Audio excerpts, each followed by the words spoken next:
Good afternoon, ladies and gentlemen. This is Harry Muppet, and welcome back to WCS Season 2 Finals. This is game number 3 of the quarter-final series between Jaedong and NaNiwa, and so far Jaedong just been doing some extremely impressive gameplay. And I mean, game 1, straight up macro fest.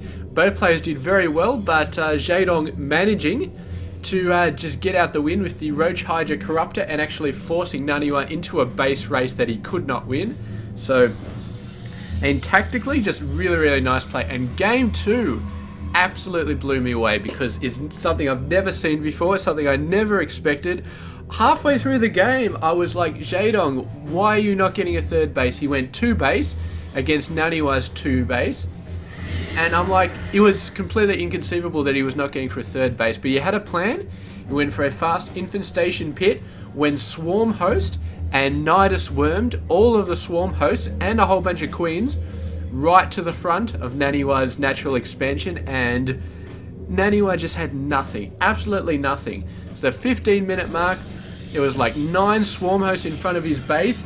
And he was just like, what the hell? So had to concede that game as well. And Jaedong, 2 games up in this series. He is 2 games up in a best of 5. So if he wins this game right now, he is going to move on to the semi-finals against First.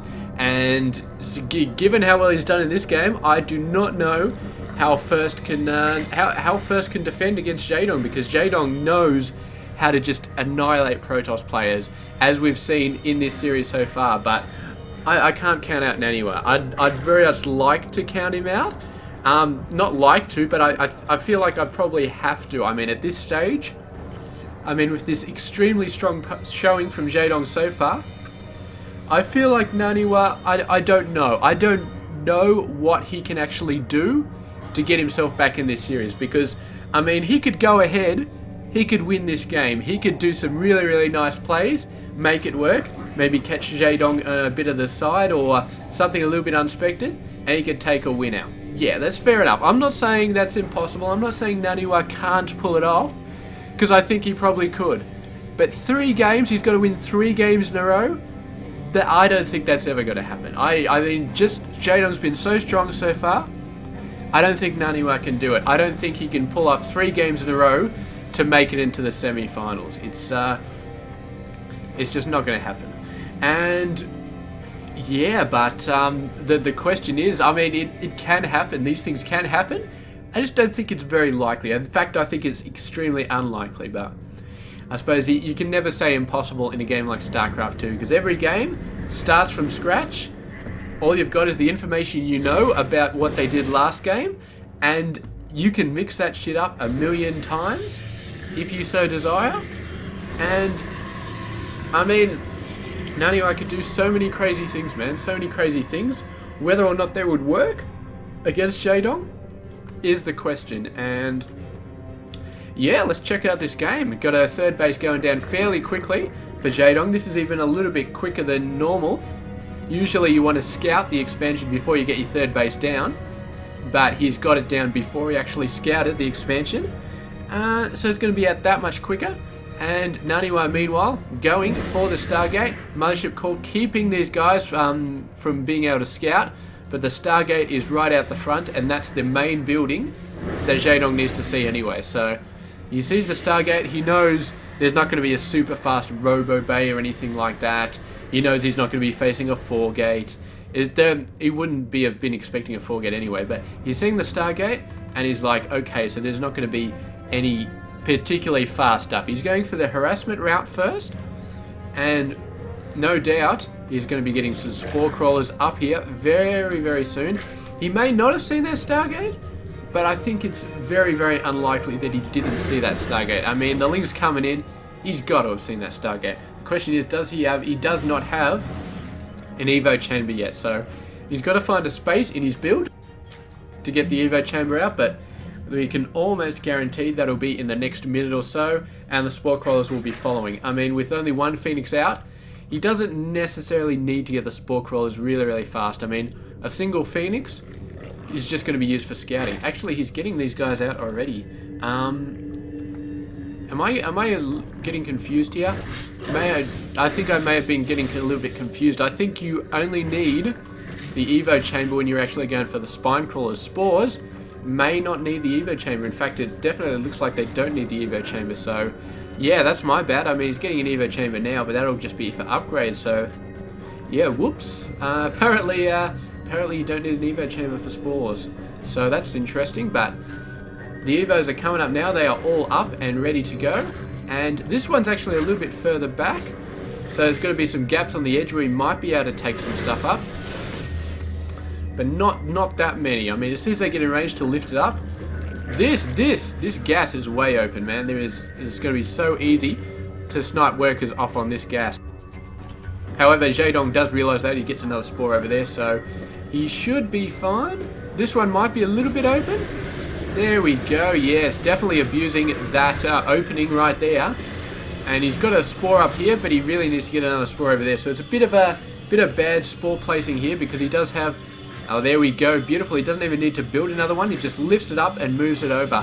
I keep forgetting the spores can do that, but it is, of course, one of the great things about being a Zerg player is you can move your defenses around whenever the hell you want.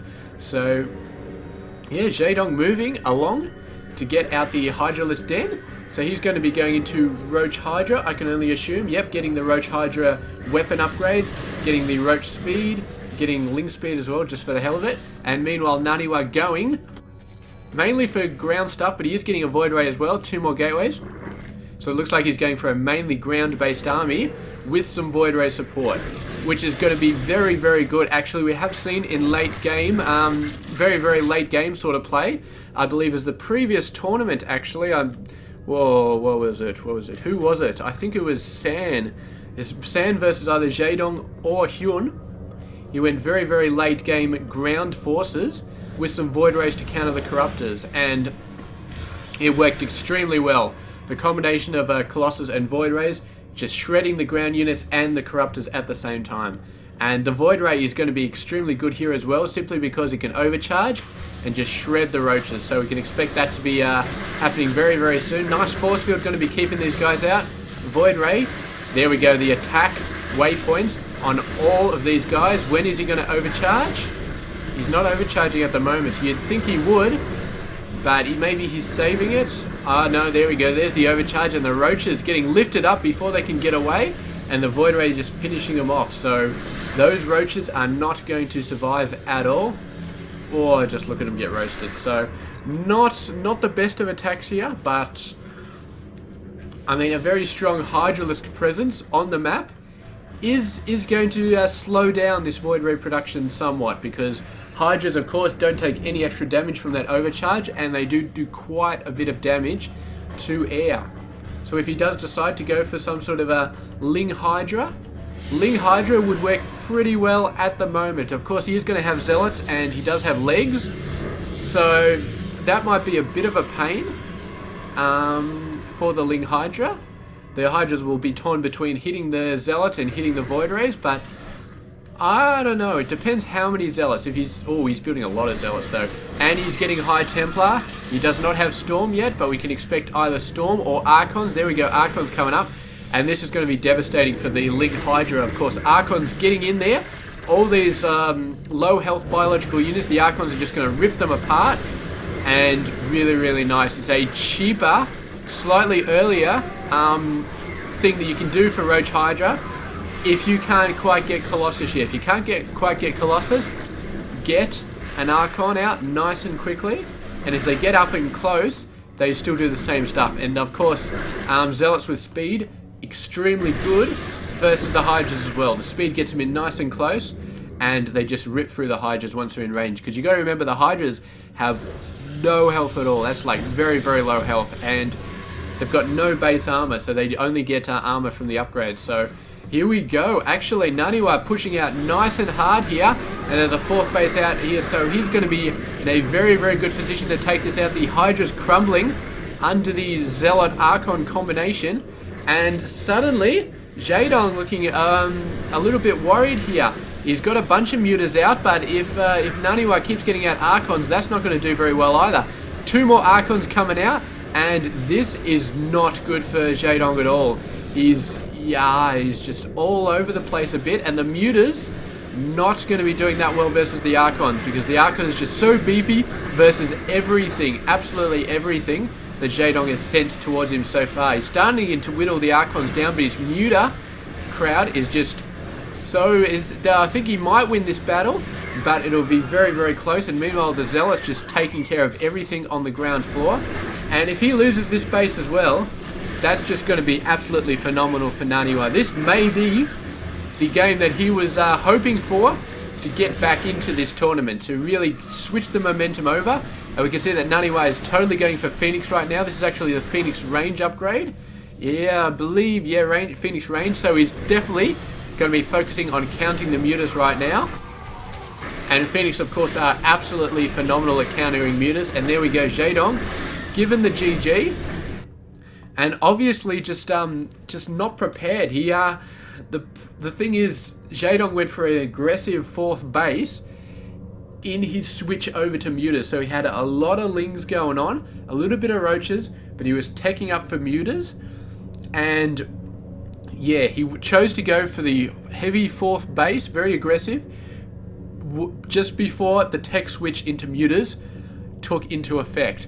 And he was so exposed at that point because all he had was Lings, and yeah, just the Mutas hadn't come out yet. All he had were Lings, and he went for the fourth base before the Mutas, and that turned out to be a major mistake, because not only did NaNiwa hit him at the perfect time when the Mutas just were only starting to be produced, but he hit him at the perfect place. And he must have had something on this watchtower or something. I do not know how he knew that fourth base was there, but he went in, hit the fourth base beautifully, absolutely beautifully. And what's more, NaNiwa got the Archons out. He saw the danger in his tech route versus the opponent's tech route. He was going for Void Rays, and Void Rays would have been good against Roaches, against the eventual Corruptor switch in the Roach Hydra. But Jaedong went for Ling Hydra. Ling Hydra, very, very scary versus Void Rays, very scary versus everything else that NaNiwa had. And NaNiwa, I don't know if he was actually going for High Templar, but he had the Templar archives, and boom, instantly he started getting out Archons. And that was the perfect unit, the absolute perfect unit he needed to counter the Ling Hydra.